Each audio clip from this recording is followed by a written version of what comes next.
एक रात बड़ी तेज बिजली कड़क रही थी और चारों तरफ काले बादल छाए हुए थे। शीला अपने तीनों बच्चों को अपनी टूटी फूटी झोपड़ी में लेकर बैठी थी। उसकी झोपड़ी इतनी कमजोर थी कि तेज हवा की वजह से वो जोर जोर से हिल रही थी। शीला बहुत डरी हुई थी कि कहीं उसकी झोपड़ी इस तूफानी रात में उड़ न जाए। माँ, खाना कब तक बनेगा? बड़ी तेज भूख लग रही है। क्या करूं, मैं भी कब से कोशिश कर रही हूं, पर ये चूल्हा है कि जलने का नाम ही नहीं ले रहा। बार बार हवा की वजह से बुझ जाता है। हाँ माँ, देखो ना कितनी तेज आंधी आ रही है। ऐसे में खाना बनाना तो बड़ा ही मुश्किल है और ऊपर से हमारी झोपड़ी ऐसे हिल रही है कि बस मानो अभी उड़ जाएगी। ऐसी बातें मत कर बेटी, हमारे पास इसके अलावा है ही क्या। अगर ये भी उड़ गई तो हम सड़क पर आ जाएंगे। माँ देखो, बारिश भी शुरू हो गई। हे भगवान, बस इसी का डर था मुझे। इस बारिश में हजारों लोग खुश हो रहे होंगे, पर हम गरीब लोगों के लिए तो आफत है आफत। बारिश शुरू होती नहीं कि इस घर की छत चारों तरफ से टपकना शुरू हो जाती है। अब मैं कहां से छेद बंद करूंगी। हर तरफ से पानी घर के अंदर टपकने लगता है। चूल्हे की लकड़ियां भी भीग जाती हैं और वहां रखे आटे में भी पानी भर जाता है। हे भगवान, ये क्या हो गया? जरा सा एक वक्त का राशन बचा था और वो भी बर्बाद हो गया। अब मेरे बच्चे क्या खाकर सोएंगे? इतने दुख हम कब तक सहेंगे भगवान? शीला बड़ी दुखी होती है। उसके घर में पानी भरने लगता है, जिसके लिए वो जगह जगह बर्तन लगाने लगती है। राजू और चिंकी भी अपनी माँ की मदद करते हैं, पर चिंटू घर के बाहर खेलने चला जाता है। यहाँ तो कितना मजा आ रहा है और माँ तो बस ऐसे ही बोलती रहती है कि बारिश गंदी है। चिंटू बारिश में यहाँ से वहाँ पानी में कूद रहा होता है। उसे बारिश बहुत ज्यादा पसंद होती है, इसलिए जब भी बारिश आती है वो हमेशा ऐसे ही खुश हो जाता है। बारिश का पानी सारे इलाके में भरने लगता है। शीला की झोपड़ी में भी अब पानी आने लगा था और ऊपर से छत भी टपक रही थी। घर की छत इतनी कमजोर थी कि थोड़ी देर बारिश होने पर ही नीचे गिर गई। अरे ये क्या हो गया?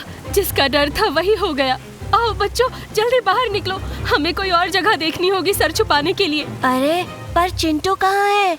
लगता है वो फिर से बारिश में खेल रहा है। सब झोपड़ी के बाहर आते हैं तो वहाँ चिंटू पानी में कागज की नाव बनाकर खेल रहा होता है। चिंटू जल्दी इधर आओ, भीगकर अगर बीमार पड़ गए तो मेरे पास पैसे भी नहीं है दवाई के लिए। शीला अपने बच्चों को लेकर लीला के घर के नीचे बैठ जाती है, पर तभी लीला बाहर आती है और उस पर चिल्लाने लगती है।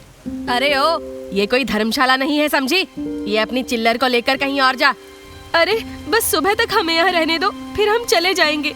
लीला उसकी एक नहीं सुनती और वहाँ से भगा देती है। उसके बाद शीला को वहीं एक पेड़ दिखता है, जिसके नीचे वो तीनों बच्चे लेकर बैठ जाती है, पर सब लोग भीग चुके होते हैं और ठंड से कांपने लगते हैं। बारिश भी अभी तक थमने का नाम नहीं ले रही होती। शीला के बच्चों की बहुत बुरी हालत हो रही होती है और ऊपर से वो भूखे भी होते हैं। थोड़ी देर बाद चिंटू को पानी में बहता हुआ एक छाता दिखता है। चिंटू फटाफट भागकर उस छाते को पकड़ लेता है और अपनी माँ के पास लेकर जाता है। माँ देखो मुझे क्या मिला। अरे वाह, ये तो बहुत ही काम की चीज मिल गई। चलो अब जल्दी से इस छाते के नीचे बैठ जाते हैं, यही हमें बारिश से बचाएगा। शीला उस छाते को खोलने लगती है, पर वो बड़ा ही टाइट होता है। शीला अपनी पूरी जान लगाकर जैसे ही उस छाते को खोलती है तो उसमें से नोट गिरने लगते हैं। शीला और उसके बच्चे पैसे देखकर दंग रह जाते हैं। अरे ये क्या? इस छाते में से तो पैसों की बारिश हो रही है। हाँ माँ, लगता है ये कोई जादुई छाता है। ये सब ऊपर वाले का करिश्मा है। शायद उनसे भी हमारी तकलीफ देखी नहीं गई, जो ये छाते के रूप में हमारी मदद कर दी। शीला सारे पैसे इकट्ठे करके अपनी मुट्ठी में छुपा लेती है ताकि वो भीग ना जाएं, और फिर उस छाते के नीचे बैठकर वो सब बारिश से भी बच जाते हैं। सुबह तक बारिश बंद हो चुकी होती है। उसके बाद वो अपनी टूटी झोपड़ी में वापस चले जाते हैं। बच्चों, मैं कुछ खाने के लिए लेने जा रही हूँ, तुम इस छाते का अच्छे से ध्यान रखना। ठीक है माँ। शीला सबसे पहले उन पैसों से अपने और अपने बच्चों के लिए खाने को लेकर आती है। सब बच्चे भर पेट खाना खाते हैं। उसके बाद शीला अपनी टूटी हुई झोपड़ी के बारे में सोचती है।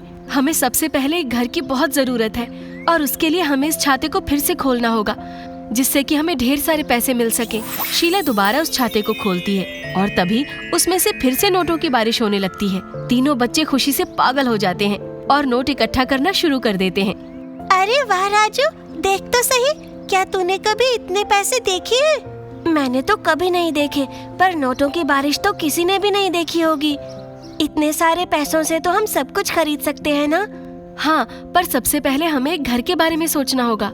शीला उन पैसों से सबसे पहले छोटा सा घर खरीद लेती है। उसमें सब लोग बड़े ही खुशी से रहने लगते हैं। अब जब भी शीला को पैसों की जरूरत होती है, वो उस छाते को खोल लेती और उसमें से गिरने वाले पैसों को इकट्ठा कर लेती। शीला के पास अब इतने पैसे होते हैं कि वो अपने बच्चों को अच्छे स्कूल में पढ़ाने लगती है। उसके घर में अब सारी चीजें होती हैं और उनको किसी चीज की कमी नहीं होती। एक दिन जब शीला अपने बच्चों के साथ घूमने जा रही होती है, तो उसकी पड़ोसन लीला उसको देखकर अपने पति से बोलती है, कुछ तो गड़बड़ है जी। ऐसे कैसे ये फटीचर कुछ ही दिनों में इतनी अमीर हो गई? आखिर इतना पैसा आया कहाँ से? सही कहती हो लीला, कुछ तो गड़बड़ मुझे भी लगती है। इस औरत का तो पति भी नहीं है और ना इसके पास कोई काम। हमें इसके ऊपर नजर रखनी होगी, तभी हमें पता चल पाएगा कि आखिर इसके पास इतना पैसा कहाँ से आ रहा है। रात को लीला और उसका पति चुपके से शीला के घर जाते हैं। वो खिड़की से सब देख रहे होते हैं। अंदर शीला अपने बच्चों के साथ बैठकर खूब बढ़िया बढ़िया खाना खा रही होती है। देखो देखो कैसे बढ़िया बढ़िया पकवान खा रहे हैं। अरे ये सब छोड़ो और ये पता करो कि आखिर इन सब के लिए पैसे कहाँ से आ रहे हैं। माँ, कल स्कूल में पिकनिक के पैसे देने हैं। तो मैं अभी लेकर आती हूँ। माँ, स्कूल बहुत दूर है, तो क्या हम एक साइकिल खरीद सकते हैं? इससे हमें बहुत सुविधा हो जाएगी।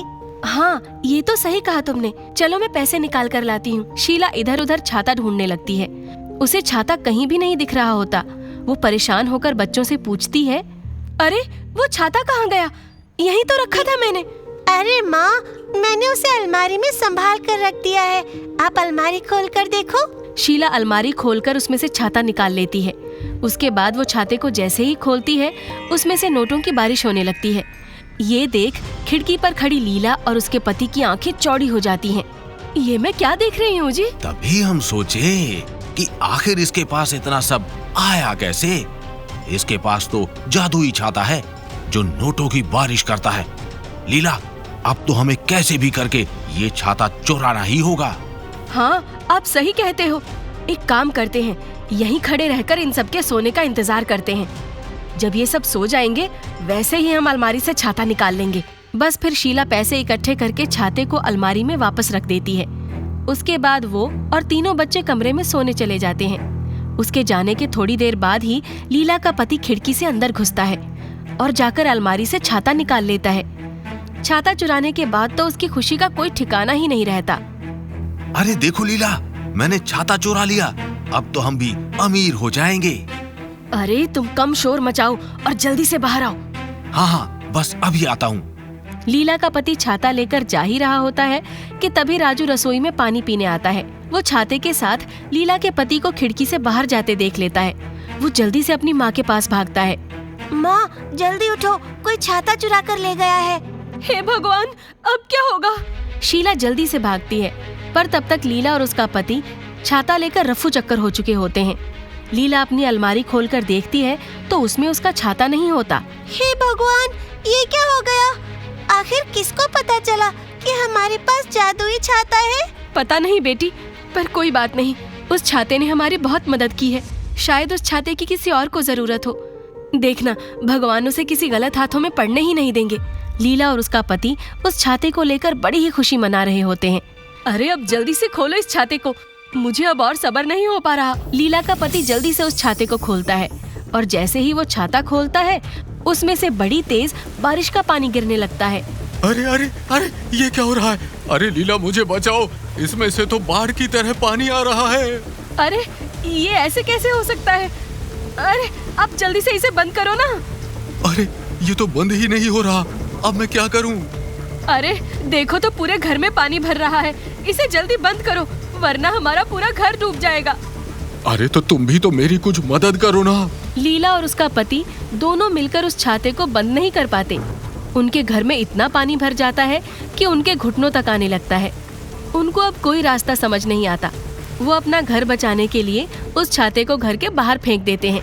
छाता बहता हुआ आगे चला जाता है और एक बहुत ही गरीब बुढ़िया को मिल जाता है।